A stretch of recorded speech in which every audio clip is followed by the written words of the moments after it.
In the Grand Ellery Plantation, the wedding of wealthy heir Thomas to society, Belle Catherine Harrow is suddenly called off when a simple gift from a slave named Ruth reveals Catherine's true nature. As unexpected feelings bloom between Thomas and Ruth, they must risk everything to pursue a forbidden love in a world determined to keep them apart. Join us for this emotional tale of courage, sacrifice, and the power of a simple handkerchief to change multiple lives forever. But before we start this story, comment below from where you are watching us. The town of Fairhaven was buzzing with excitement as the biggest wedding of the year approached. Thomas Ellery, the handsome 28-year-old heir to the Ellery plantation, was about to marry Catherine Harrow, a woman known throughout the county for her beauty, her family connections, and her sharp tongue. The Ellery plantation was the largest in the region, with fields that stretched as far as the eye could see. The massive white mansion at its center stood like a gleaming beacon on a hill, visible from miles away. For generations, the Ellerys had been one of the most powerful families in the South. Inside the busy mansion, servants rushed to prepare for the wedding. Silver was being polished, flowers arranged, and food prepared for the hundreds of guests who would attend the ceremony. Thomas stood in his study, looking out the window at the activity below.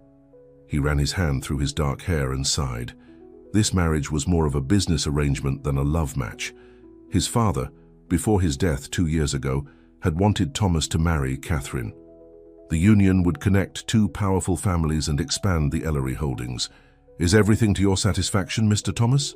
asked Mrs. Benson, the housekeeper, who had helped raise him after his mother died. Thomas earned and smiled. "Yes, Mrs. Benson. Thank you for making sure everything runs smoothly." "That's my job, sir." She hesitated, then added, "Are you happy, Mr. Thomas? With the wedding, I mean." Thomas looked away. "It's what's expected of me." Mrs. Benson nodded, understanding what remained unsaid. "Your father would be proud." After she left, Thomas sat at his desk, feeling trapped by his family name and the expectations that came with it. Outside in the garden, Ruth Adams worked quietly, cutting fresh flowers for the house. At 25, she had spent most of her life on the Ellery plantation. Unlike many of the other slaves, Ruth could read and write. Mrs. Ellery, Thomas's mother, had secretly taught her when she was a child before she passed away. Ruth was known for her gentle nature and her skilled hands. She could sew, cook, and create beautiful embroidery that even the white ladies in town admired from AFAR. "Ruth," called Martha, the head cook, "come help me in the kitchen. We've got too much to do before tomorrow." Ruth gathered her basket of flowers and followed Martha to the busy kitchen. "This wedding is going to be the death of me," Martha complained, wiping sweat from her brow. "That Miss Catherine has changed the menu 3 times already." Ruth smiled sympathetically. Everyone knew that Catherine Harrow was difficult to please. "Have you seen her yet?" Martha asked, lowering her voice. "Miss Catherine? No, not today. She arrived an hour ago with her mother and her bridesmaids. I heard her yelling at one of the maids for bringing the wrong kind of tea." Martha shook her head. "Mr. Thomas is too good for her, if you ask me." Ruth said nothing, but she agreed. She had known Thomas since they were children. He had always been kind to her, even when his father scolded him for it. Once, when they were young, he had defended her when she was accused of stealing a silver spoon. Thomas had found the real culprit, a raccoon that had been sneaking into the house through an open window. Later that afternoon, Ruth was sent to deliver fresh towels to the guest rooms where Catherine's bridesmaids were staying.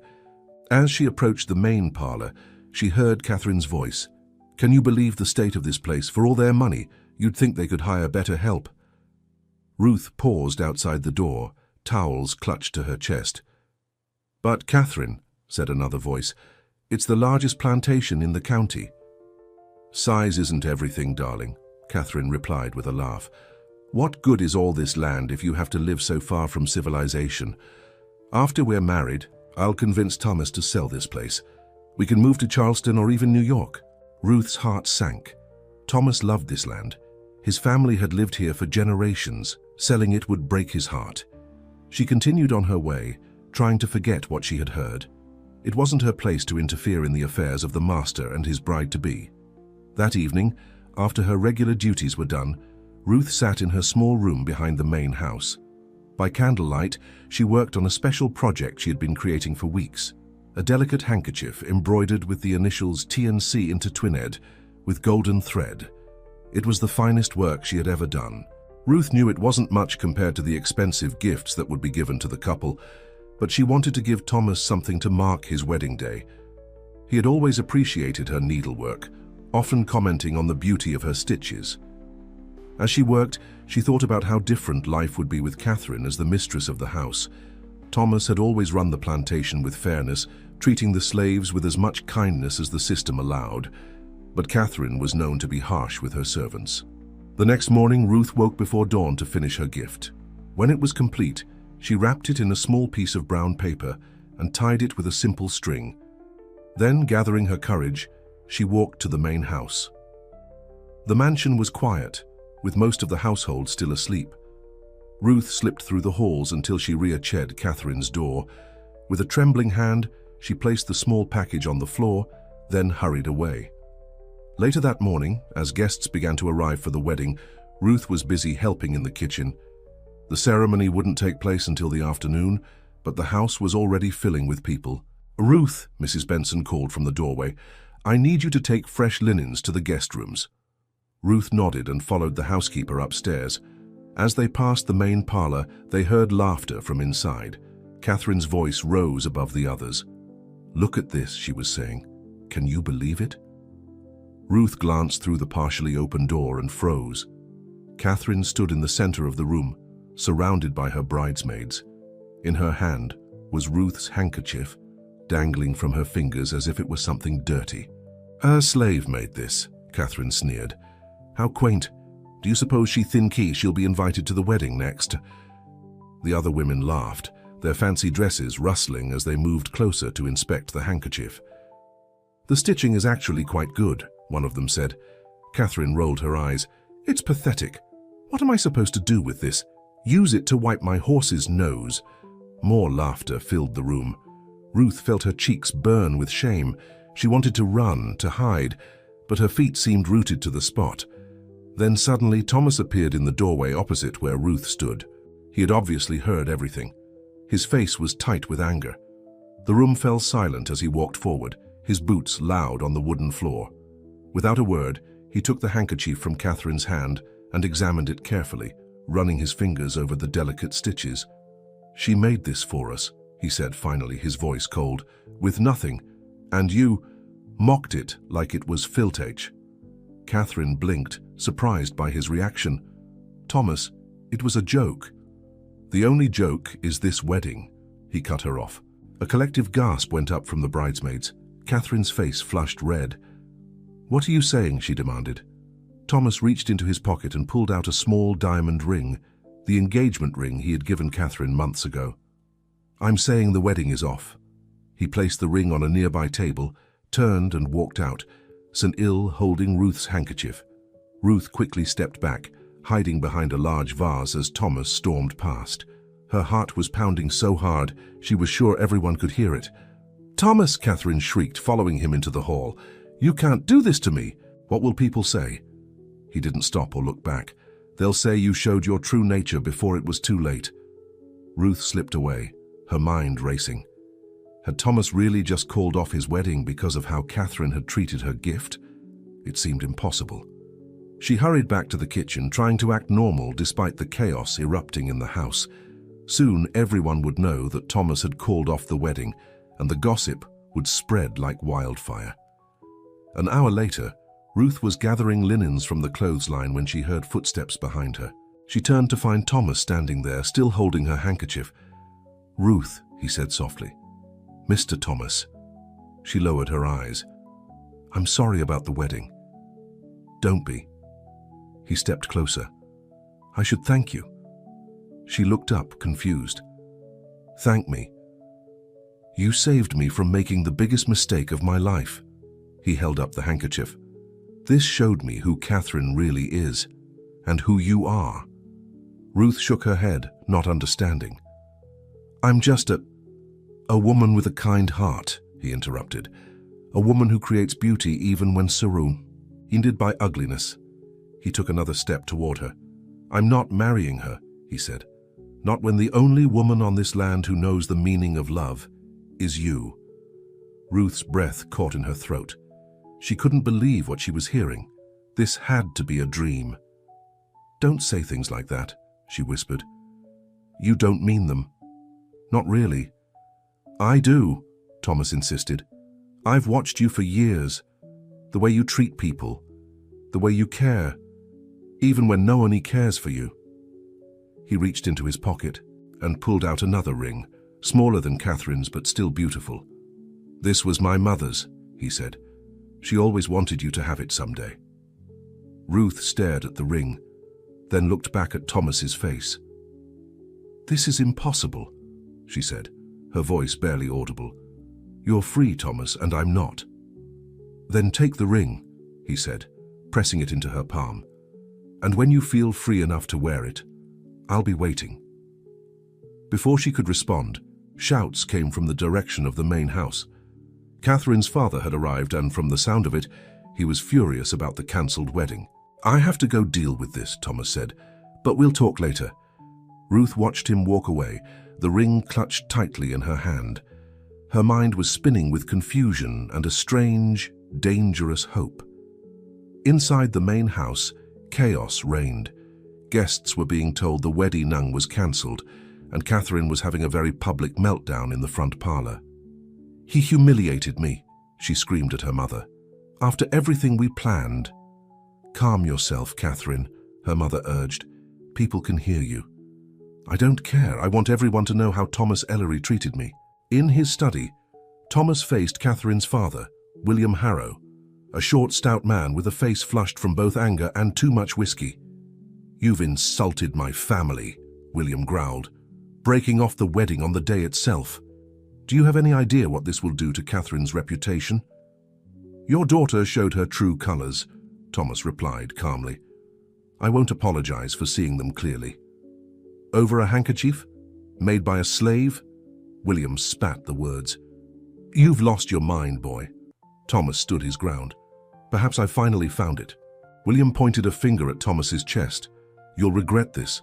The Harrows have friends in high places. We can make things very difficult for you." "Are you threatening me, Mr. Harrow?" "Take it however you want." William turned to leave, then paused at the door. "You know, there are rumors about this plantation, about how you treat your property. Some might say you've become too friendly with them, too lenient." Thomas's jaw tightened. "Get out of my house." As the day wore on, the guests departed, whispery, and among themselves about the scandal. By evening, the house was quiet again, though the tension lingered in the air. Ruth returned to her small room, exhausted from the day's events. On her bed, she found her handkerchief lying on her pillow, along with the ring Thomas had given her and a note. With trembling fingers, she unfolded the paper and read the words written in Thomas's elegant handwriting. "She laughed at your gift. I want to spend my life earning it." Ruth sat on the edge of her bed, staring at the note, the ring, and the handkerchief. She knew that what Thomas was suggesting was dangerous for both of them. In this world, a plantation owner couldn't simply love a slave. There would be consequences. But as she held the handkerchief that had changed everything, she felt something she hadn't felt in years: hope. Outside her window, the sun was setting over the Ellery plantation, casting long shadow W's across the land. Tomorrow would bring new challenges, but for tonight, Ruth allowed herself to dream of a future she had never thought possible. And in the main house, Thomas sat alone in his study, wondering what his father would say about the choice he had made today. But deep in his heart, he knew he had finally done something that would have made his mother proud.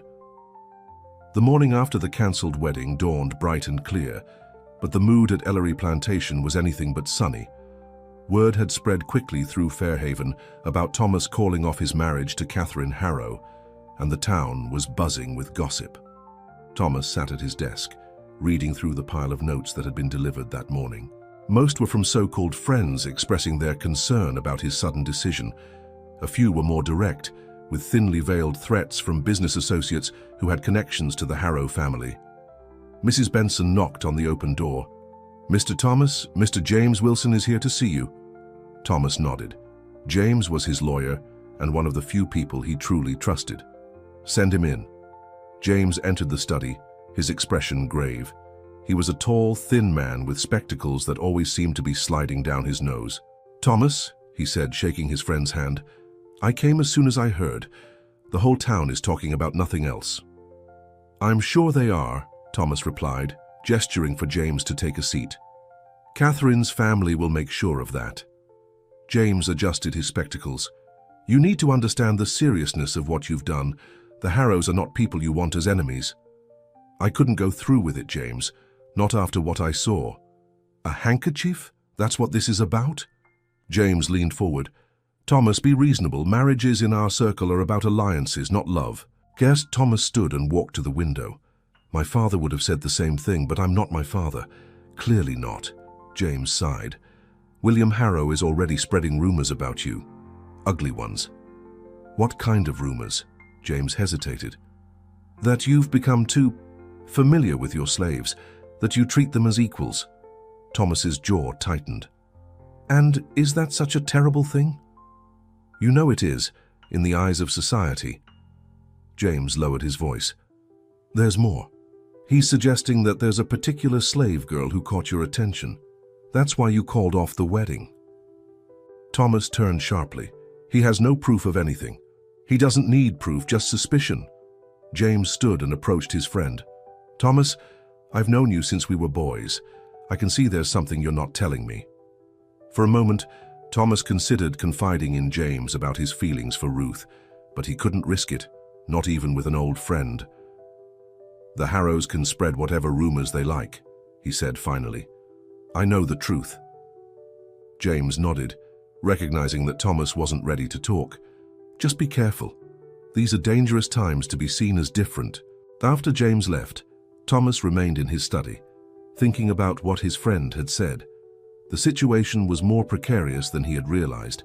It wasn't just his reputation at stake, it was Ruth's safe tie as well. Meanwhile, in the kitchen, Ruth was trying to focus on her work, but she couldn't stop thinking about Thomas's note and the ring that now hung on a string around her neck, hidden beneath her dress. "You're a million miles away," Martha said, nudging her. "What's on your mind, girl?" Ruth forced a smile. "Nothing, just tired from yesterday." Martha gave her a knowing look. "I heard Mr. Thomas left something in your room last night." Ruth nearly dropped the plate she was washing. "What? Who told you that?" "Sam saw him coming from the direction of your quarters." Martha lowered her voice. "Ruth, you need to be careful.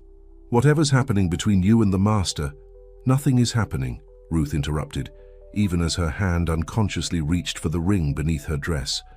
Martha's expression softened. "I've seen the way he looks at you, and I know he's a good man, but this world isn't kind to people who break its rules." Before Ruth could respond, Mrs. Benson entered the kitchen. "Ruth, Mr. Thomas wants to see you in his study." Martha and Ruth exchanged glances. "Now?" Ruth asked. "Yes, now," Mrs. Benson replied, her tone giving nothing away. Ruth wiped her hands on her apron and followed Mrs. Benson through the house. Her heart was pounding as they approached the study. "Go on in," Mrs. Benson said. "He's waiting." Ruth entered the room to find Thomas standing by the window. He turned when he heard the door close. "Ruth," he said, his voice gentle, "thank you for coming." "You asked for me, Mr. Thomas." She kept her eyes lowered, aware that even here they might be overheard. "Yes." He moved closer. "I wanted to make sure you're all right after yesterday."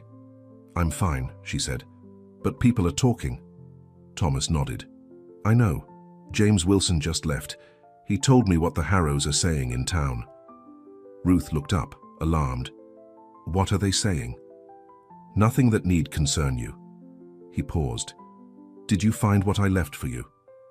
Ruth's hand went to her chest where the ring hung hidden. "Yes." "And?" He looked at her expectantly. "Thomas," she whispered, forgetting formality in her distress, "you know this is impossible. If anyone found out—" "I don't care what people think, but I care what they might do to you, to us." Ruth shook her head. "Your reputation, your business, You could lose everything. Thomas took her hands in his, a bold gesture that made Ruth glance nervously at the door. None of that matters if I lose you. The door suddenly opened, and they quickly stepped apart. It was Mrs. Benson, her face pale. Mr. Thomas, Miss Catherine is here with her father and 2 other men. Thomas's expression hardened. Show them to the parlor, I'll be there shortly. After Mrs. Benson left, Thomas turned back to Ruth. Stay here. Do not leave until I come back. Ruth nodded, her stomach knotting with fear. Thomas strode to the parlor, his mind racing. What could Catherine and her father want? Whatever it was, it couldn't be good. He entered the room to find Catherine sitting stiffly on the sofa, her eyes red from crying or lack of sleep, or both. Her father stood by the fireplace, and with him were 2 men Thomas didn't recognize. Mr. Harrow, Thomas said coolly. Catherine, to what do I owe this unexpected visit? William Harrow stepped forward. Thomas, I'd like you to meet Sheriff Davis and Judge Porter. Thomas nodded to the men, a sense of dread growing in his chest. Gentlemen. Mr. Ellery, said the sheriff, a burly man with a thick mustache, we've received some disturbing reports about activities on your plantation. What kind of activities? Judge Porter, thin and severe-looking, cleared his throat. It has come to our attention that you may be treating your slaves in a manner that encourages ideas above their station. And how exactly would I be doing that? Thomas asked, his voice dangerously calm. Teaching them to read for one, said William Harrow, allowing them freedoms that no other plantation in the county permits. Thomas laughed without humor. So I'm being accused of kindness. Is that a crime now? Don't be glib, Thomas. Catherine spoke up, her voice bitter. You know very well what they're suggesting. Why don't you enlighten me, Catherine? She stood, her eyes flashing with anger. They're saying you called off our wedding because of a slave girl, that you've developed feelings for her. The room fell silent. Thomas felt his heart racing but kept his expression neutral. That's quite an accusation, he said finally. Based on what evidence? Sheriff Davis shifted uncomfortably. Mr. Ellery, we're not here to make accusations without proof, but given the circumstances of your abrupt decision yesterday, and certain rumors started by the Harrows, no doubt, Thomas cut in. Watch yourself, boy, William Harrow growled. We have witnesses who saw you give special attention to this girl, who saw you defend her against my daughter. I defended a thoughtful gift against mockery, Thomas replied. Nothing more. Judge Porter stepped forward. Mr. Ellery, we take these matters very seriously. The stability of our society depends on maintaining proper distinctions. I'm well aware of that, Judge. Good, the judge nodded. Then you won't object to us having a look around your plantation, speaking to your slaves? Thomas knew he had no choice. Refusing would only make him look guilty. By all means, Mrs. Benson will show you anywhere you wish to go. As if on cue, Mrs. Benson appeared in the doorway. Thomas nodded to her. Please assist the sheriff and judge in their inspection. After the men left, Thomas was alone with Catherine and her father. Was this really necessary? He asked them. Catherine stepped closer, her voice low and venomous. You humiliated me, Thomas. Did you think I would just accept that? Catherine, no, she interrupted. You threw away everything we could have had together, and for what? Some slave girl who batted her eyes at you? Thomas struggled to keep his temper in check. You showed me who you really are, Catherine. I should thank you for that. William Harrow moved between them. You've made a powerful enemy today, Thomas. The Harrows don't forget insults. Is that a threat, Mr. Harrow? It's a promise. William took his daughter's arm. Come, Catherine. We've said what we came to say. After they left, Thomas hurried back to his study, but Ruth wasn't there. Panic gripped him as he searched the room, calling her name softly. Then he saw it, a small piece of paper on his desk. He picked it up and read Ruth's neat handwriting. I heard everything from the next room. They're looking for me. I can't let them find me with you. I'll hide in the old cabin by the creek until they leave. Thomas crushed the note in his fist. The old cabin was where his father used to meet with overseers to discuss plantation business. It had been abandoned for years, but Ruth would be safe there for now. He wanted to go to her immediately, but he knew he had to stay and deal with the sheriff and judge. If he disappeared now, it would only confirm their suspicions. Hours passed as Thomas endured the inspection of his plantation. The sheriff and judge questioned several slaves, including Martha, who Thomas knew was loyal to Ruth. He prayed she wouldn't say anything to put Ruth in danger. Final lie. As the sun began to set, the men returned to the main house. "Mr. Ellery," said Judge Porter, "we've found no evidence of impropriety. However, I must caution you about the rumors circulating in town. Perception can be as damaging as reality."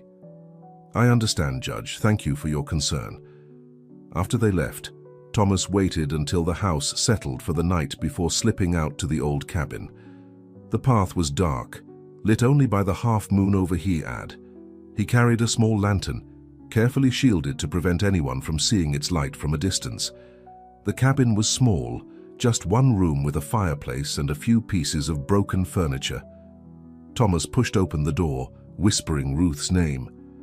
"I'm here," came her soft reply from the shadows. He raised the lantern to see her sitting on an old chair, her face pale with worry. "Are they gone?" she asked. "Yes, for now." He set the lantern on a table and moved to her side.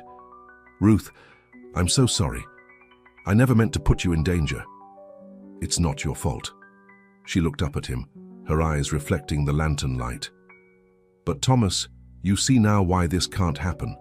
Catherine and her father will never stop until they destroy both of us." "I won't let them hurt you," he said fiercely. "You can't protect me from the entire world." Ruth stood and paced the small room. "What happened today is just the beginning. Teehee Harrows have friends everywhere. And what about the other plantation owners? Do you think they'll stand by while we... She couldn't finish the sentence. Thomas took her hands in his. "Ruth, listen to me. I have a plan. I've been thinking about this all day." "What kind of plan?" "We can leave," he said, his voice urgent. "Go north where you can be free. I have money saved, connections in Philadelphia. We could start a new life there." "Rut." Shai stared at him in disbelief. "Leave? Thomas, this plantation has been in your family for generations. It's your home." "It's just land," he said. "It means nothing without you." The conviction in his voice made Ruth's heart ache with both joy and fear. "You would give up everything for me?" "In a heartbeat." She turned away, overwhelmed by his words. "It's too much to ask." "You didn't ask. I'm offering." He gently turned her to face him. "Ruth, I've lived my entire life doing what was expected of me, following my father's path. But when I'm with you, I feel like myself for the first time." Tears filled Ruth's eyes. "I'm afraid, Thomas. What if they catch us? What if—" He silenced her fears with a gentle kiss, their first. When he pulled away, Ruth was trembling. "We'll leave tomorrow night," he whispered. "Pack only what you can carry. Tell no one." "Tomorrow?" Her eyes widened. "So soon? The longer we wait, the more dangerous it becomes." He touched her cheek. "Do you trust me?" She nodded. "With my life." "Then wear my mother's ring, Ruth. Not hidden, but proudly. When we reach Philadelphia, I want to marry you properly." Ruth hesitated, then reached for the string around her neck and pulled out the ring. Thomas took it from her and slid it onto her finger. It fit perfectly, as if it had been made for her. "Until tomorrow night," he said, kissing her and... After Thomas left, Ruth sat alone in the cabin, staring at the ring on her finger. Tomorrow they would leave everything behind. Thomas's inheritance, his family name, the only home she had ever known. It seemed impossible, like something from a dream. But the ring was real, his kiss was real. And for the first time in her life, Ruth allowed herself to believe that freedom, true freedom, might be possible. Back at the main house, Thomas began making preparations. He wrote letters to his lawyer and to Mrs. Benson, explaining his decision and making arrangements for the plantation in his absence. He gathered money and important documents, packing them in a small bag that wouldn't draw attention. As dawn broke, he looked out over the Ellery plantation, the fields, the gardens, the slave quarters in the distance. He had been born here, raised here, expected to die here. His father and grandfather were buried on this land. But Ruth was right. It was just land, and no piece of earth, no matter how valuable, was worth sacrificing love for. He would leave it all behind without regret. What Thomas didn't know was that at that very moment, Catherine Harrow was sitting in her father's study, watching him write a letter to be delivered to the plantation. "Are you sure about this?" she asked, her voice cold with determination. "Once it's done, there's no going back, Will." Liam Harrow looked up at his daughter, his face set in grim lines. "He humiliated you, rejected our family. He needs to be taught a lesson about consequences." "And the girl? Ruth?" A cruel smile crossed William's face. "She'll learn her place. They both will." Catherine nodded, satisfied. "Good. Send the letter." As the morning sun rose higher over Fairhaven, two paths were being set, one leading toward hope and freedom, the other toward revenge and destruction. And somewhere in between was a delicate handkerchief, a simple gift that had changed everything. By midday, the letter from William Harrow had been delivered to Ellery Plantation. Thomas read it in his study, his face growing pale with each word. The letter was simple and direct. William Harrow knew about Thomas's plan to flee with Ruth. If Thomas set foot off the plantation with her, he would alert authorities in every town from Fairhaven to Philadelphia. The charge would be theft, the stealing of valuable property belonging to the Ellery estate. Thomas crumpled the letter in his fist.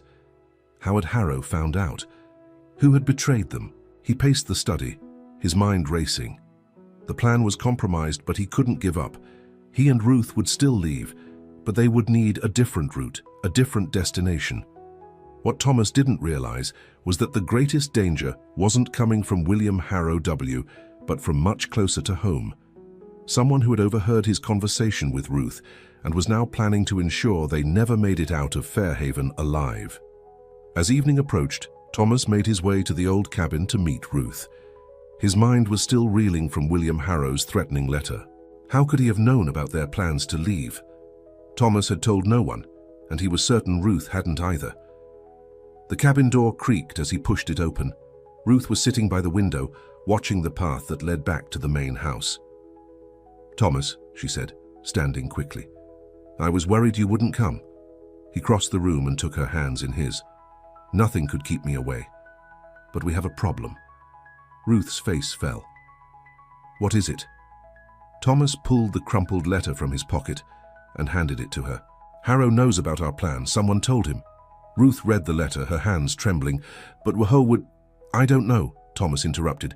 "But it doesn't matter. We're still leaving tonight. We'll just have to be more careful." "Thomas, if he's watching the roads, we won't take the roads." Thomas moved to the small table where he had spread out a map. "We'll go through the woods to the river. I've arranged for a boat to be waiting. We can travel by water to Charleston, then take a ship north." Ruth studied the map, trying to memorize the route. "It's a long way through those woods, and if they catch us—" "They won't." Thomas's voice was firm. "I've thought of everything. I even bought passage on the ship under different names. Once we reach Philadelphia, we'll be safe." Ruth wanted to believe him, but fear had taken root in her heart. "When do we leave?"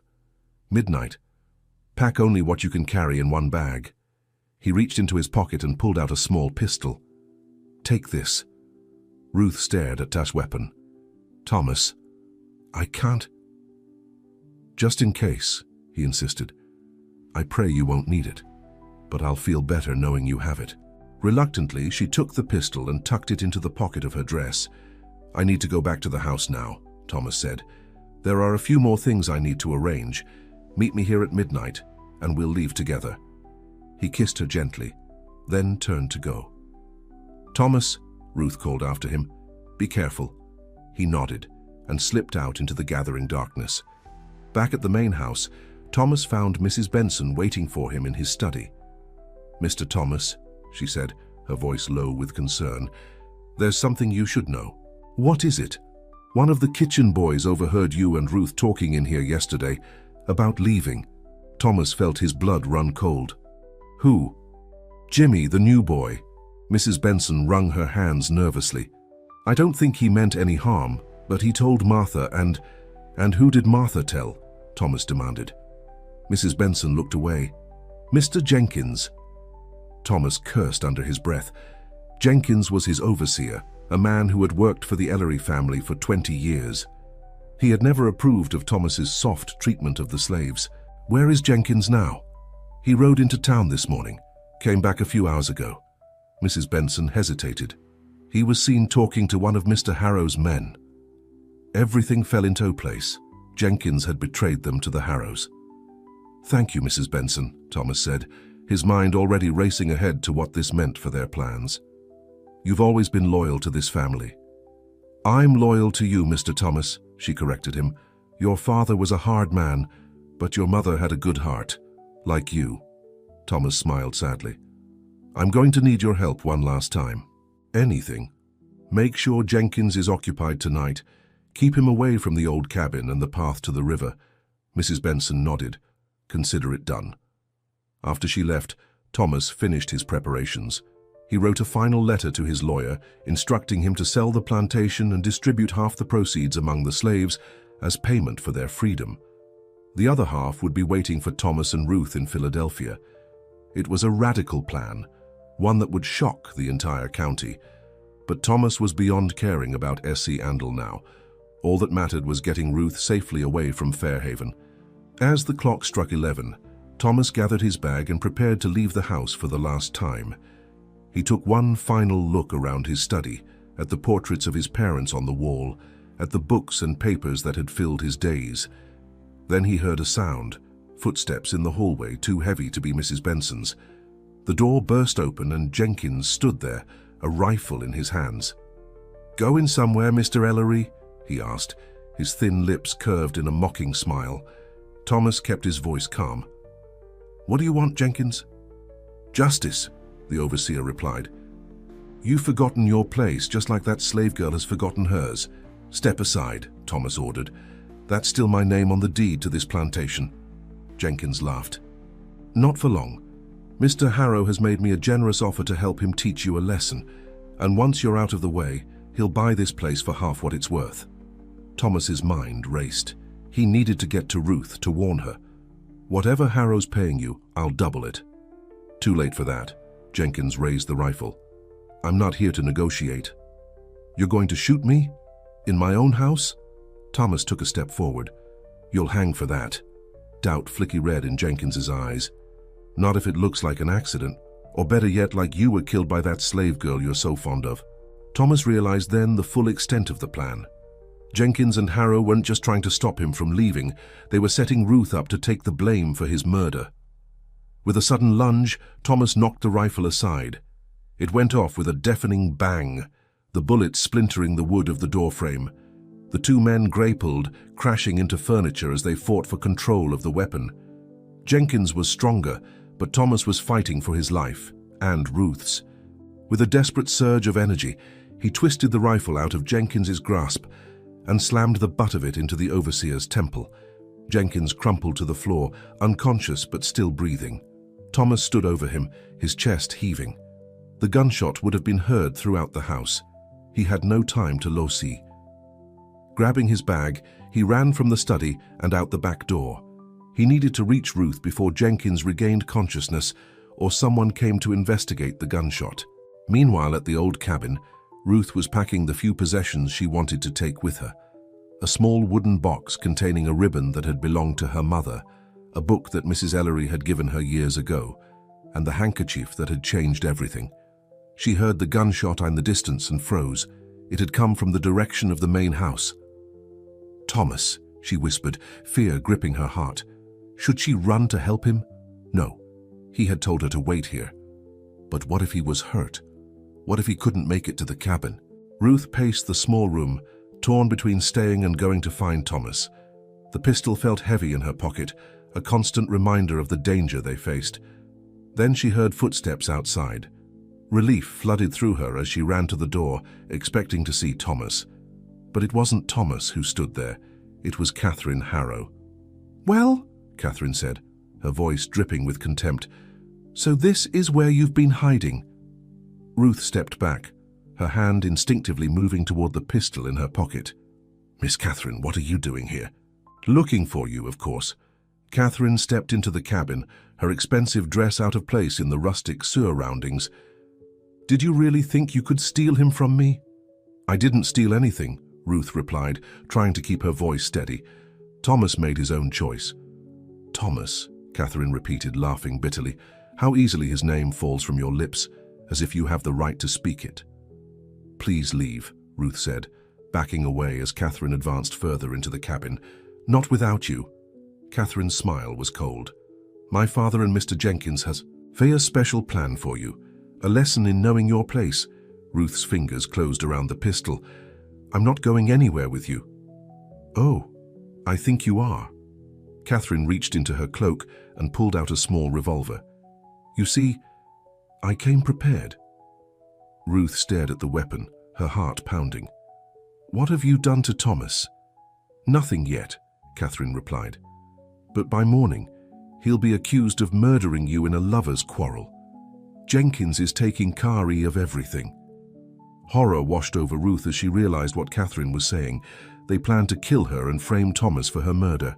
Thomas will never believe it, Ruth said, trying to buy time as she slowly drew the pistol from her pocket. It doesn't matter what he believes, Catherine scoffed. What matters is what everyone else believes. And when they find your body and the evidence Jenkins has planted, no one will doubt Thomas Ellery's guilty. And then what? Ruth asked. You think he'll come crawling back to you? Catherine's eyes flashed with anger. He'll be ruined, disgraced. He'll learn what happens when you reject a Harrow. In that moment, Ruth realized that Catherine didn't want Thomas back. She wanted to destroy him. And she, Ruth, was just a pawn in that plan. With a swift movement, Ruth pulled out her pistol and aimed it at Catherine. Drop your weapon. Surprise flashed across Catherine's face, followed quickly by amusement. You wouldn't dare. I don't want to hurt you, Ruth said, her voice steadier than she felt. But I will, if I have to. For a long moment, the two women stood facing each other, weapons raised. Then, unexpectedly, Catherine lowered her revolver. You're right, she said, her voice suddenly weary. This has gone too far. Ruth didn't lower her pistol. Put it on the table, slowly. Catherine placed her revolver on the table, then took a step back, raising her hands. I was angry, humiliated. I wanted to hurt Thomas the way he hurt me. By killing me. Ruth's finger remained on the trigger. It was my father's idea, Catherine said, her eyes filling with tears. And Jenkins. They convinced me it was the only way to save my reputation. Ruth wasn't sure whether to believe her. Why are you telling me this? Because I realize now they've been using me too. Catherine wiped away a tear. I don't want Thomas dead or in prison. I just wanted him to suffer a little. Ruth slowly lowered her pistol, still wary. What about your father and Jenkins? They're at the main house, Catherine replied, waiting for me to bring you to them. Ruth felt a chill run down her spine. And Thomas? I don't know. Catherine looked genuinely concerned now. Jenkins was supposed to detain him, but she was interrupted by the sound of running footsteps outside. The door burst open and Thomas appeared, out of breath and wild-eyed. Ruth! He exclaimed, then stopped short when he saw Catherine. What is she doing here? Ruth rushed to his side. Thomas, are you hurt? I heard a gunshot. I'm fine, he assured her, his eyes never leaving Catherine. Jenkins tried to stop me. He's working with Harrow. I know, Ruth said. Catherine told me everything. Thomas looked at Catherine with undisguised contempt. Did she tell you they planned to kill you and blame me for it? Catherine flinched. It wasn't my idea, I swear. But you went along with it, Thomas accused.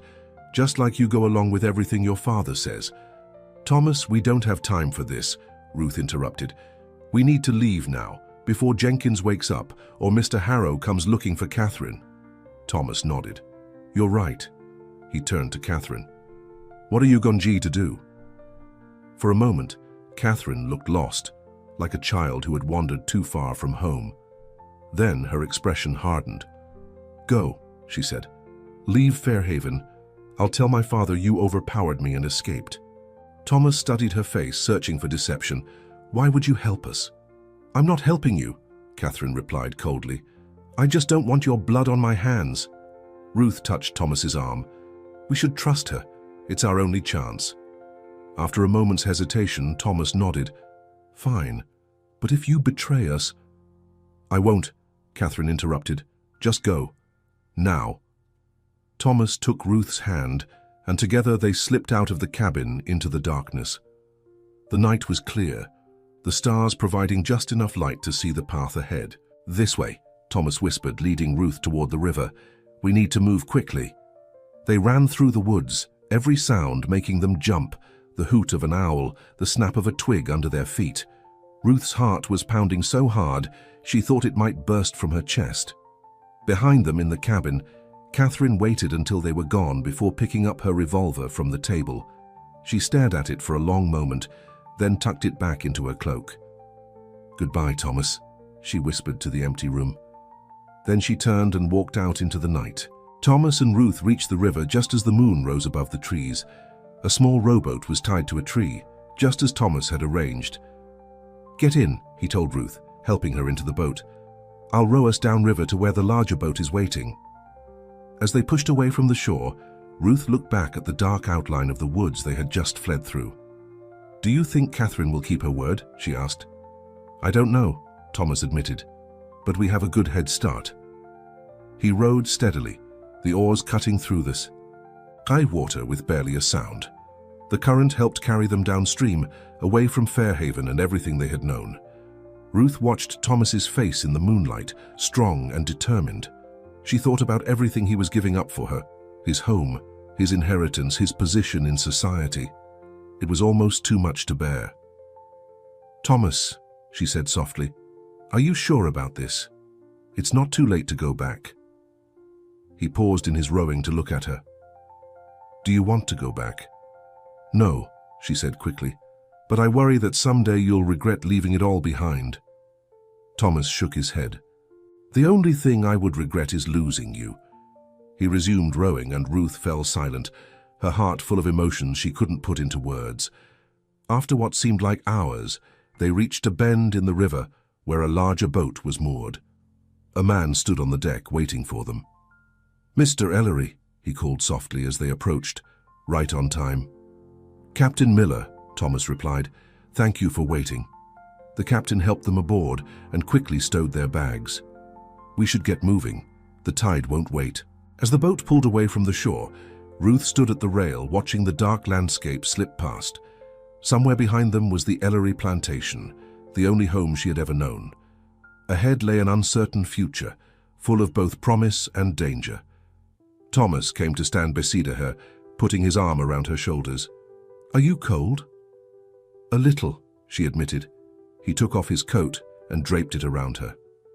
Better. She nodded, leaning against him. Thomas, what if they follow us? They won't find us, he assured her. By dawn, we'll be in Charleston. By tomorrow night, on a ship headed north. Ruth wanted to believe him, but she couldn't shake the feeling that their troubles were far from over. Back at the Ellery plantation, Jenkins had regained consciousness and raised the alarm. The house was in chaos, with servants running in all directions, looking for Thomas. William Harrow arrived just as Mrs. Benson was trying to restore order. Where is he? Harrow demanded, storming into the main hall. Where's Ellery? Mr. Thomas isn't here, Mrs. Benson replied calmly. And the girl? Ruth? I haven't seen her either. Harrow turned to Jenkins, who was holding a cloth to his blee. Dinghead. You said you had him. He attacked me, Jenkins muttered. Knocked me out. Useless, Harrow spat. All of you. Just then, Catherine appeared in the doorway, her dress torn and dirty, her hair disheveled. Catherine, Harrow rushed to his daughter. What happened? Where have you been? They took me, she said, her voice trembling. Thomas and that girl. They had guns. Guns? Harrow's face paled. Did they hurt you? Catherine shook her head. They made me go with them to the river. They have a boat. The river? Harrow turned to Jenkins. Get the horses. We can still catch them. But Catherine grabbed her father's arm. It's too late. They're gone. Gone? Harrow looked at his daughter in disbelief. No, we'll find them. We'll— Father, please, Catherine interrupted. Let them go. Let them go? Harrow's voice rose in anger. "After what he did to you? After how he humiliated our family too?" Catherine's eyes hardened. "I said, let them go." Something in her tone made Harrow step back and really look at his daughter.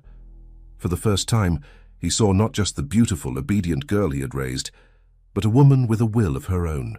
"What happened out there, Catherine?" he asked, his voice softer. "I realized something," she replied. "Thomas and I never loved each other. It was all about money and status. But what he feels for Ruth, that's real." Harrow stared at his daughter, as if she had suddenly started speaking a foreign language. "Have you lost your mind?" "No, Father," Catherine said with quiet certainty. "I think I've finally found it." She turned and walked away, leaving Harrow sputtering with rage behind her. In her room, Catherine sat at her dressing table and looked at her reflection in the mirror. The woman who looked back at her was a stranger, disheveled, yes, but somehow more Ariel than the perfect porcelain doll she had been before. She reached into her pocket and pulled out a small object, Ruth's handkerchief, which she had taken from Thomas's study while everyone was searching for him. The delicate stitches caught the light, the golden thread gleaming. Catherine had tried to destroy this gift once, with her mockery and scorn, but in the end, it was the handkerchief that had destroyed the life she thought she wanted. She folded it carefully and placed it in her jewelry box. A reminder of the night she had finally stood up to her father. The night she had let Thomas and Ruth go, not out of kindness, but because she had realized a simple truth. Love couldn't be forced or bought or threatened into existence. It could only be given freely, like a handmade gift stitched with care and hope. Meanwhile, on the river, Thomas and Ruth huddled together under a blanket provided by Captain Miller. The boat moved steadily through the dark water, carrying them toward Charleston and the ship that would take them north. "Try to get some sleep," Thomas told Ruth. "We have a long journey ahead." But sleep was impossible. Every sound made them tense, expecting to hear shouts or gunshots from the shore. Even the normal night noises of the river, frogs croaking, fish jumping, seemed ominous. "What will we do when we reach Philadelphia?" Ruth asked, trying to distract herself from her fear. "I have friends there," Thomas replied. "People who will help us get established. I can find work as a teacher or in business. And me, you'll be free," he said simply. "Free to do whatever you want, to be whoever you want to be." Freedom. The word hung in the air between them, filled with both promise and uncertainty. All her life, Ruth had dreamed of freedom, but now that it was within reach, she realized she had no idea what to do with it. "I want to learn," she said finally. "Everything I couldn't learn before, and I want to help others like me." Thomas smiled, pulling her closer. "Then that's what you'll do." As dawn broke over the river, painting the sky in shades of pink and gold, Ruth allowed herself to believe, truly believe, that they might actually escape, that a new life was waiting for them in Philadelphia. But as the boat rounded a bend in the river, Captain Miller suddenly cursed and pointed ahead. "Trouble," he said grimly. Thomas and Ruth looked where he was pointing and saw a group of men on horseback waiting at the next landing. Even from a distance, Ruth recognized William Harrow's imposing figure. "How did they know? How did?" she whispered, panic rising in her throat. Thomas's face was grim. "Catherine betrayed us after all." Captain Miller turned the boat toward the opposite shore. "We'll have to go overland D from here. It's not ideal, but—" "No," Thomas interrupted. "They'll be watching all the roads." "Then what do we do?" Ruth asked, her voice trembling. Thomas thought for a moment, then turned to Captain Miller. "How far are we from Charleston?" "About 10 miles by river," the captain replied. "But with them blocking the way, is there another route, a smaller tributary or canal?" Captain Miller scratched his beard. "There's Taylor's Creek. It's narrow and not well traveled, but it eventually connects to the harbor. Can we reach it from here?" "We'd have to double back a bit, but yes." Thomas nodded. "Then that's what we'll do." As Captain Miller turned the boat around, Ruth clutched Thomas's hand. "Do you think we'll make it?" He squeezed her hand reassuringly. "We've come this far. We're not giving up now. We're not."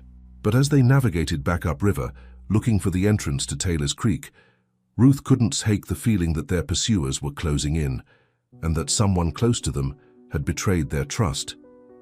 What she didn't know was that, at that very moment, Catherine Harrow was standing at the landing with her father, watching the boat disappear around the bend. "They're getting away," Harrow fumed. Catherine's face remained impassive. "Good." Harrow turned to her in shock. "What did you say?" "I said good," Catherine repeated, meeting her father's GIAs without flinching. "Let them go, father. It's over." "It's not over until I say it's over." Harrow grabbed her arm roughly. "What is wrong with you? First you let them escape last night, and now—" "I didn't let them escape," Catherine interrupted, pulling away from his grip. "I helped them." The words hung in the air between them, shocking in their defiance. "You what?" Harrow's voice was dangerously quiet. "I helped them," Catherine repeated, "because I realized something last night. Thomas was right to call off our wedding. We would have made each other miserable." Harrow stared at his daughter as if seeing her for the first time. "You've lost your mind." "No, father," Catherine replied calmly. "For the first time in my life, I'm thinking clearly." She turned and walked back to her horse, leaving her father standing on the riverbank, his face dark with rage. "Where are you going?" he called after her. "Home," Catherine replied without looking back. "I've had enough of your revenge." As she rode away, Catherine felt a strange sense of freedom washing over her. She had spent her entire life trying to please her father, to be the perfect daughter. But in helping Thomas and Ruth escape, she had finally made a choice for herself. And it felt right. Back on the river, Thomas, Ruth, and Captain M. Iller had found the entrance to Taylor's Creek and were navigating the narrow waterway carefully. The trees grew close to the water on both sides, their branches sometimes scraping against the boat. "It's slow going," Captain Miller warned, "but they won't think to look for us here." Thomas nodded, his arm around Ruth's shoulders. "How much longer until we reach Charleston?" "At this pace? Several hours at least." Ruth leaned against Thomas, exhaustion thin ally catching up with her. She hadn't slept in over 24 hours, and the constant fear and tension had drained her completely. "Rest," Thomas whispered, kissing her forehead. "I'll wake you when we get there." As Ruth drifted into an uneasy sleep, Thomas stared out at the dense trees lining the creek. They had come so far, risked so much. They couldn't fail now, not when freedom was so close. But he couldn't shake the feeling that their journey was far from over, and that the greatest challenges still lay ahead. The journey through Taylor's Creek seemed endless. The narrow waterway twisted and turned through dense woods, making progress slow and difficult. Captain Miller navigated carefully, aware that a wrong turn could strand them in the wilderness. Ruth woke from her brief sleep, disoriented at first. "Where are we?" "Still on Taylor's Creek," Thomas replied, his voice weary. "Captain Miller says we're about halfway to Charleston." She sat up, noticing the exhaustion in Thomas's face. "You should rest too. You haven't slept at all." "I'll sleep when we're safely on the ship," he said, giving her a tired smile. Captain Miller called from the bow of the boat. "There's a small landing ahead. We should stop briefly, stretch our legs, maybe find some fresh water." Thomas nodded his agreement, and soon they were pulling the boat up to a crude wooden dock. The landing was deserted, with only a small shack nearby that appeared abandoned. "I'll check the shack for supplies," Captain Miller said. "You two stay with the boat. We won't linger long." As the captain walked toward the shack, Thomas helped Ruth onto the dock. Her legs were stiff from sitting in the boat for so many hours. "How are you holding up?" he asked, his eyes scanning her face with concern. "I'm fine," she assured him, though in truth, she was exhausted and frightened. "Just anxious to reach Charleston." Thomas nodded, understanding what she didn't say. "We're almost there. By nightfall, we'll be on the ship." Ruth looked around at the wild, unfamiliar landscape. "Do you think they're still looking for us?" "Harrow won't give up easily," Thomas admitted, "but they won't think to look for us here." Captain Miller returned from the shack carrying a bucket of water. "Found a well out back. The water seems clean enough."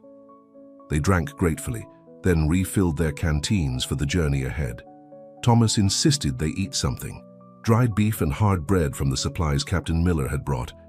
"We need to keep up our strength," he said, though Ruth could barely swallow past the knot of anxiety in her throat. After a brief rest, They continued their journey. The creek narrowed even further, forcing Captain Miller to pole the boat through shallow W sections where the oars couldn't be used effectively. "This is slowing us down too much," Thomas said, his frustration evident. "How much farther to deeper water?" "Another mile, maybe 2, the captain replied. "Then it opens up as we get closer to the harbor." Ruth touched Thomas's arm. "We'll make it. We've come this far." He covered her hand with his own, drawing strength from her quiet confidence. Hours passed, the sun climbing high in the sky and Tehen beginning its slow descent. Finally, the creek widened, allowing Captain Miller to use the oars again. The trees thinned out, and occasionally they could see open fields beyond the woods. "We're getting closer to civilization," Captain Miller announced. "Another hour and we'll start seeing the outskirts of Charleston." Relief washed over Ruth. Perhaps they would make it after all, but their relief was short-lived. As they rounded a bend in the creek, Captain Miller suddenly cursed and pointed ahead. "Trouble," he said grimly. Ruth followed his gaze and saw what had alarmed him. A fallen tree blocked the creek entirely, its massive trunk creating a barrier they couldn't pass. "Could someone have put it there deliberately?" she asked, her voice barely above a whisper. Thomas's expression darkened. "It's possible. Harrow has friends everywhere." "What do we do now?" Ruth asked, trying to keep the panic from her voice. Captain Miller studied the obstacle. "We can't go over it or through it. We'll have to go around it, on foot." "On foot?" Thomas repeated. "But that means leaving the boat behind," the captain finished. "Yes, there's no other way." Thomas helped Ruth onto the shore, while Captain Miller gathered what supplies they could carry. The ground was muddy and uneven, making walking difficult, especially for Ruth in her worn shoes. "How far to Charlestown from here?" Thomas asked. "About 5 miles, Captain Miller replied. "If we stick close to the creek, we'll eventually reach the harbor." 5 miles through unfamiliar terrain, with possible pursuers behind them. Ruth squared her shoulders, determined not to show her fear. "We should move quickly," she said, "before it gets dark." Thomas nodded, impressed by her courage. He took her hand, and together they followed Captain Miller along the bank of the creek. The going was difficult. Thick underbrush tore at their clothes and hidden roots threatened to trip them with every step. Ruth's dress, already dirty from their escape, was soon torn in several places, but she pressed on without complaint. They had been walking for nearly an hour when they heard the sound, horses' hooves crashing through the woods behind them. "Run!" Thomas urged, pulling Ruth forward. They abandoned any attempt at stealth, and Simply ran as fast as they could, following the creek toward Charleston. Ruth's lungs burned and her legs ached, but fear gave her strength she didn't know she possessed. The sound of pursuit grew louder. Whoever was behind them was gaining ground. "There!" Captain Miller pointed ahead to where the trees thinned out. "I can see buildings. We're reaching the edge of the city." Hope surged through Ruth. If they could reach the crowded streets of Charleston, the Eye might lose their pursuers. Just then, a shot rang out, the bullet splintering bark from a tree inches from Thomas's head. "Get down!" he shouted, pulling Ruth behind a fallen log. Captain Miller took cover beside them, drawing a pistol from his belt. "I count 3 riders," he said, peering cautiously over the log. "Jenkins," Thomas growled, recognizing the overseer among the pursuers, "and 2 of Harrow's men." Another shot hit the log they were hiding behind. They were pinned down with no way to reach the safety of the city. "We need a distraction," Captain Miller said. He turned to Thomas. "When I start firing, you 2 run for those buildings. Don't stop for anything." "What about you?" Ruth asked. "I'll be right behind you," the captain assured her, though his eyes told a different story. Before they could argue, Captain Miller stood and fired 2 quick shots at the pursuers, then ran to the right, away from the creek. "Now!" Thomas grabbed Ruth's hand and they ran toward the edge of the city. Behind them, they heard more gunshots and shouting as Jenkins and his men split up. 2 following Captain Miller, 1 continuing after Thomas and Ruth. They reached the first buildings of Charleston, shabby warehouses on the outskirts of the harbor district. Thomas pulled Ruth between 2 buildings and into a narrow alley. "We need to find the ship," he panted. "It's called the Northern Star. It should be at the main wharf." Ruth nodded, too breathless to speak. Her heart was pounding so hard she thought it might burst from her chest. They moved deeper into the city, trying to blend in with the evening crowds. Charleston was busy at this hour, with workers heading home and others coming out for the night's entertainment. "This way," Thomas said, guiding Ruth toward the harbor. "Stay close to me." As they approached the waterfront, Ruth began to believe they might actually escape. The harbor was crowded with ships of all sizes, their masts forming a forest against the darkening sky. "There," Thomas pointed to a sleek merchant vessel with the name Northern Star painted on its bow. "That's our ship." They were so focused on their destination that they didn't notice the man following them until it was almost too late. Jenkins had dismounted and was trailing them through the crowd, his hand on the pistol concealed beneath his coat. It was Ruth who spotted him first, glancing back over her shoulder. "Thomas," she whispered urgently. "Jenkins is behind us." Thomas looked back and saw the overseer closing in. "Run," he told Ruth. "Get to the ship. Tell them you're Mrs. Wilson. They're expecting us." "I'm not leaving you," she protested. "You have to," Thomas insisted. "I'll deal with Jenkins and join you." Before she could argue further, Thomas turned and walked directly toward Jenkins, surprising the overseer by confronting him openly. Ruth hesitated, torn between running for the ship and staying to help Thomas, but she knew that getting captured would help no one. With a silent prayer for Thomas's safety, she hurried toward the Northern Star. Thomas approached Jenkins with a confidence he didn't entirely feel. "It's over, Jenkins," he said loudly enough for nearby dock workers to hear. "You're a long way from the plantation." Jenkins glared at him. "Where's the girl?" "Gone," Thomas replied. "Beyond your reach." "Mr. Harrow wants her back," Jenkins growled, "and he wants you to pay for what you've done." "What I've done?" Thomas laughed bitterly. "I've done nothing but claim my freedom to love whom I choose." Jenkins' hand tightened on his concealed pistol. "You've forgotten your place in the natural order of things, Mr. Ellery, just like that slave girl has forgotten hers." "Her name is Ruth," Thomas said, his voice hard. "And she's not a slave anymore. She's a free woman." Jenkins sneered. "Not in South Carolina, she isn't." He began to draw his pistol, but Thomas was quicker.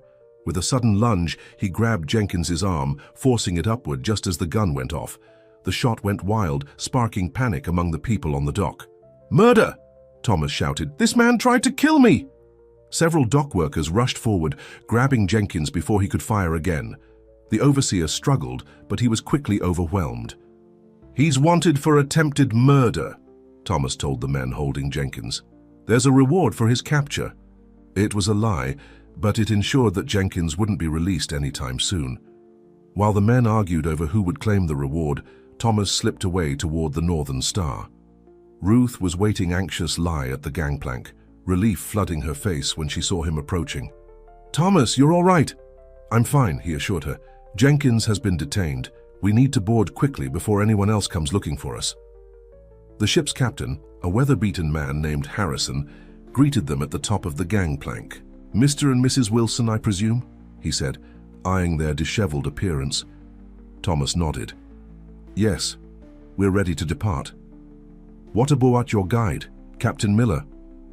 Thomas and Ruth exchanged worried glances. "We were separated," Thomas explained. "He was helping us escape pursuers." Captain Harrison frowned. "I can't wait long. The tide turns in less than an hour." "We understand," Thomas said, "but could you send someone to look for him? He may be injured." The captain nodded and dispatched a sailor to search the docks. Thomas and Ruth were shown to their cabin, a small but clean space, with 2 narrow bunks. "We made it," Ruth said once they were alone, her voice filled with wonder. "I can hardly believe it." Thomas pulled her into his arms. "We're not safe yet. Not until we're out to sea." They waited anxiously in their cabin as the crew prepared the ship for departure. Through the small porthole they could see the harbor, now lit by lanterns as darkness fell. A knock at their door made them both jump. It was Captain Harrison. "We found your man," he said grimly. "He's been shot." "Is he alive?" Thomas asked, fearing the worst. "Barely. We've brought him aboard." They followed Harrison to another cabin, where Captain Miller lay on a bunk, his shirt bloodied from a wound in his side. His face was pale, his breathing labored. "Captain Miller!" Ruth knelt beside him, taking his hand. His eyes fluttered open. "You made it," he whispered. Thanks to you, Thomas said, his voice thick with emotion. You saved us. Worth it, Miller replied, a faint smile crossing his lips. Been waiting to do something worthwhile. The ship's surgeon arrived and examined the wound. The bullet passed clean through, he reported. With rest and care, he should recover. Relief washed over Ruth. At least they wouldn't have another death on their conscience. As they returned to their cabin, they felt the ship begin to move. First a gentle rocking, then a more pronounced motion as it pulled away from the dock. We're leaving, Ruth said, looking out the porthole at the receding lights of Charleston. Thomas stood behind her, his arms around her waist. Leaving one life behind, starting another. They stayed at the porthole until the harbor was just a distant glow on the horizon. Only then did Ruth feel the tension begin to leave her body. She turned in Thomas's arms, resting her head against his chest. What happens now? She asked. Now we sleep, he said, kissing the top of her head. Tomorrow we plan our future. For the first time in days, they slept deeply and dreamlessly, rocked by the gentle motion of the ship as it carried them northward toward freedom. Morning brought clear skies and calm seas. Ruth woke to find Thomas already up, standing at the porthole watching the endless blue of the ocean. I've never seen so much water, she said, joining him. He smiled. There's a lot of things we'll both be seeing for the first time. They went to check on Captain Miller and found him awake and alert, though still weak from his wound and loss of blood. The surgeon says you'll recover, Thomas told him. We can't thank you enough for what you did. Miller shook his head. No need for thanks. I was glad to help. When we reach Philadelphia, Thomas said, I want you to know you'll always have a place with us if you want it. The captain smiled. I might take you up on that. Never much cared for the South anyway. The days at sea passed peacefully. Ruth spent hours on deck, watching the water and the sky, marveling at the vastness of the world beyond the plantation. Thomas was often at her side, pointing out seabirds or distant ships. At night, they would stand together at the rail watching the stars and talking about their plans for Philadelphia. Thomas had contacts there, abolitionists who would help them get established. With his education and business experience, he was confident he could find work. And you? He asked Ruth one evening. What do you want to do with your freedom? She thought for a moment. I want to learn. Everything I couldn't learn before. And then I want to teach others. Children who have no one to show them the way. Thomas nodded, understanding. You'll be a wonderful teacher. As the ship sailed farther north, the air grew cooler. Ruth had never experienced anything but the warm climate of South Carolina, and she marveled at the crisp freshness of the northern breeze. Will there be snow in Philadelphia? She asked Thomas. In winter, yes, he replied. Great drifts of it, white as cotton but cold as ice. She tried to imagine it. The world transformed, covered in white. It seemed like something from a fairy tale. On the 7th day of their voyage, Captain Harrison announced that they would reach Philadelphia the following morning. That night, unable to sleep with excitement and anxiety, Ruth and Thomas stood at the rail, watching the distant lights of small coastal towns as they passed. Are you afraid? Thomas asked her. Yes, she admitted, but not of what lies ahead. I'm afraid of losing this moment, this feeling of standing on the edge of everything. He took her hand and place, aired it over his heart.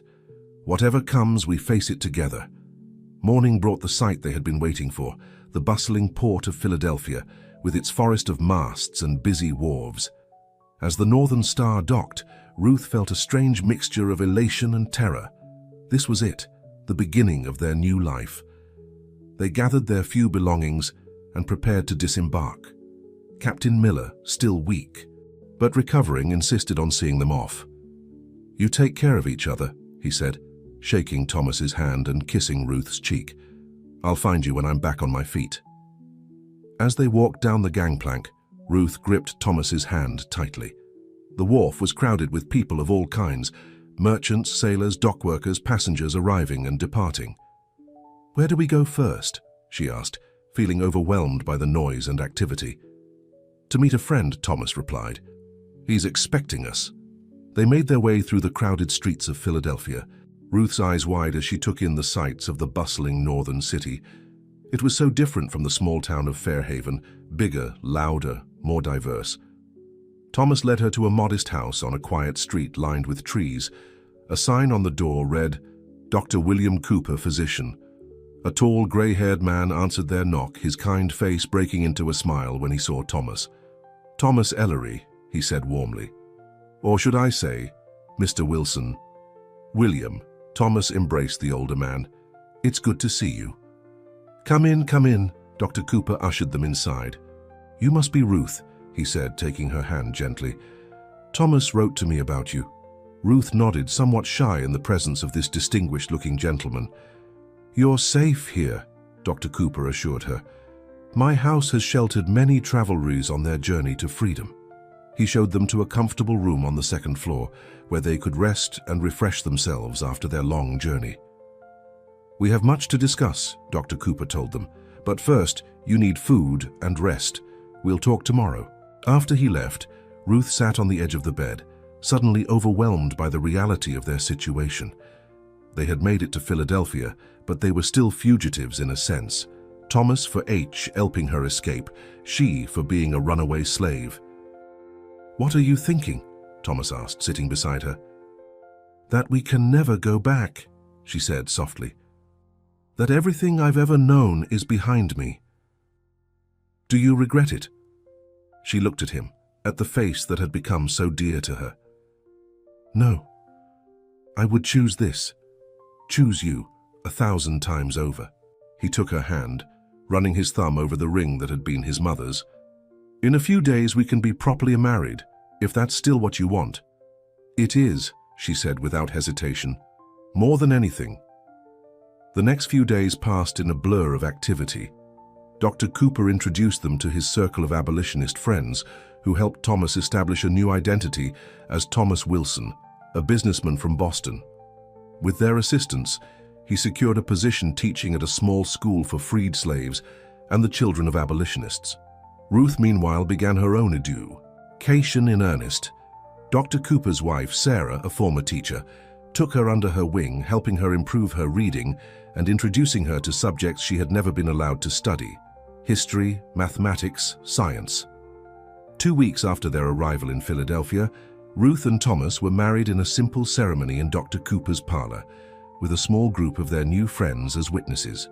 Ruth wore a dress that Sarah Cooper had helped her make, pale blue with white lace at the collar and cuffs. "You look beautiful," Thomas whispered as they stood before the minister. Ruth smiled, feeling truly happy for the first time in her life. As they exchanged vows, she thought of how far they had come, from the plantation in South Carolina to this new life in Philadelphia. It seemed like a dream. After the ceremony, as their friends offered congratulations, Dr. Cooper pulled Thomas aside. "A letter came for you today," he said, his expression serious. "From South Carolina." Thomas frowned. "From whom?" "It's signed C.H.W., Catherine Harrow." Thomas's heart raced as he took the letter. What could she possibly want? He excused himself and went to the study to read it privately. The letter was brief but startling. "Thomas, I hope this finds you and Ruth well and settled in your new life. You may be surprised to hear from me, but I felt compelled to write. My father died last month of a stroke. In his final days, he spoke of you with regret, not anger. I think he finally understood what drove you away. I want you to know that Jenkins has been dismissed from the plantation. The stories he told about you and Ruth were proven false when Captain Miller returned to Fairhaven and testified against him.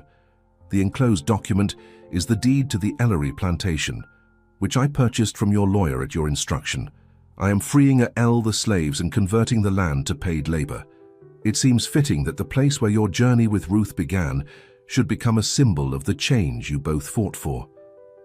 I wish you both happiness. Catherine." Thomas sat staring at the letter long after he had finished reading it. Catherine Harrow, the woman who had once tried to destroy them, was now carrying on the work they had begun. He returned to the parlor, where Ruth was chatting with Sarah C. Cooper. Seeing his expression, she excused herself and came to his side. "What is it?" she asked.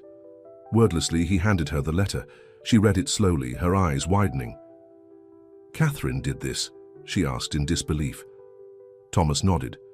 It seems your handkerchief changed more than just our lives. Ruth touched the small embroidered handkerchief that she kept in her pocket. The gift Catherine had once tried to burn, the gift that had set them on this path. I never thought, she began. Neither did I, Thomas admitted. But it gives me hope. If Catherine can change so completely, perhaps others can too. That night, as they lay in bed in their small but comfortable room in the Cooper's house, Ruth rested her head on Thomas's chest, listening to the steady beat of his heart. Are you happy? He asked, stroking her hair. More than I ever thought possible, she replied. And you? I have everything I need, Riggett, here, he said, his arms tightening around her. Outside their window, snow began to fall, the first snowfall Ruth had ever seen. She watched the delicate flakes drifting past the glass, white and pure against the dark night sky. It's beautiful, she whispered. Like you, Thomas said, kissing her gently. Ruth closed her eyes, savoring the moment. They had risked everything, faced danger, betrayal, and loss, but here they were, together and free. The hanky, a chief that Catherine had tried to burn, had become the thread that bound their lives together, leading them through darkness into light. And now, as snow covered the city in a blanket of white, Ruth knew that whatever challenges lay ahead, they would face them together, with love as their guide and freedom as their legacy. 2 years later, the small schoolhouse on the outskirts of Philadelphia was filled with the sounds of children's voices. 20 student S, ranging in age from 6 to 16, sat at wooden desks, their faces intent as they worked on their lessons. At the front of the room stood Ruth, now known to everyone as Mrs. Ruth Wilson. At 27, she carried herself with a quiet confidence that came from 2 years of teaching and learning herself. Time's up, she announced. Please bring your slates forward. The children lined up to show her their work. Multiplication problems for the younger ones, algebra for the older students. Ruth praised their efforts and gently corrected their mistakes. As the last child returned to his seat, the door opened and Thomas entered, carrying their 1-year-old daughter, Elizabeth. Look who wanted to see her mother, he said, smiling as the baby reached for Ruth. The children called out greetings to Professor Wilson and little Elizabeth, who was a favorite with all of them. We'll finish early today, Ruth told her class. Remember, your essays are due tomorrow. After the children had gone, Ruth took Elizabeth in her arms, breathing in the sweet smell of her baby girl. How was your day? Thomas asked, helping Ruth gather her books and papers. Good, she replied. Sarah Miller is finally mastering her letters, and James Cooper solved the geometry problem you gave him. Thomas nodded, pleased. He has a fine mind. With the right education, he could become a mathematician or an engineer. They walked home together through the tree-lined streets of their neighborhood. Their house was small but comfortable, with a garden that Ruth tended carefully. In spring and summer, it was filled with flowers, a luxury she had never been able to enjoy on the plantation. As they approached their home, Ruth noticed a carriage parked outside. Are we expecting visitors? Thomas shook his head, suddenly alert. Even after 2 years of freedom, they remained cautious about unexpected guests. But their worry turned to joy when they saw who was waiting on their porch, Captain Miller, now fully recovered from his wound and looking healthy and prosperous. Captain, Thomas called, hurrying forward to shake the man's hand. What a wonderful surprise. I told you I'd find you, Miller replied, grinning, and it's just Robert now. I've given up the sea. Ruth embraced him warmly. Then I introduced little Elizabeth, who studied the stranger with solemn eyes before offering a shy smile. She has your eyes, Miller told Ruth, and Thomas's smile. Inside, over tea and cake, Miller told them about his new life. After recovering from his wound, he had returned briefly to South Carolina, where he had testified against Jenkins, helping to clear Thomas's name of the false accusations. Jenkins is in prison now, he told them, for attempted murder, mine. And Catherine, Ruth asked, have you seen her? Miller nodded. She's transformed the Ellery plantation, just as she promised. The former slaves who chose to stay are paid fair wages. She's even started a small school there. Thomas and Ruth exchanged glances, amazed at how completely Catherine had changed. She asked about you, Miller added. "Wanted to know if you were happy." "We are," Thomas said, taking Ruth's hand. "More than we ever dreamed possible." After Miller left, promising to visit again soon, Ruth put Elizabeth to bed and joined Thomas in their small parlor. He was sitting by the fire, reading a letter that had arrived that morning. "Good news," he said as she sat beside him. "The school board has approved our proposal for a new building. We'll be able to accept twice as many students next year."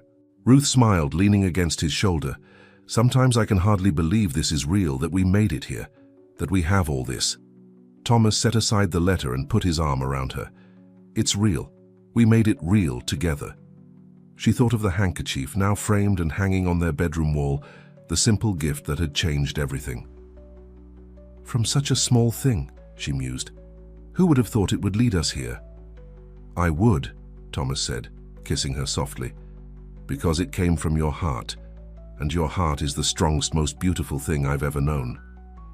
Outside their window, snow began to fall, the third winter Ruth had experienced in Philadelphia.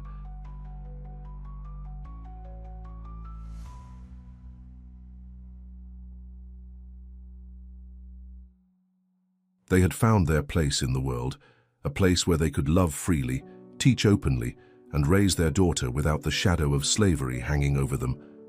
The gift that Kat Hereen had tried to burn had become the light that guided them home, to each other, to freedom, to a love that had overcome every obstacle placed in its path. And as the snow continued to fall, covering the world in pristine white, Ruth and Thomas Wilson sat by the fire in their small parlor, holding each other close, grateful for the journey that had brought them here and the future that stretched before them, bright with promise and possibility. The end, the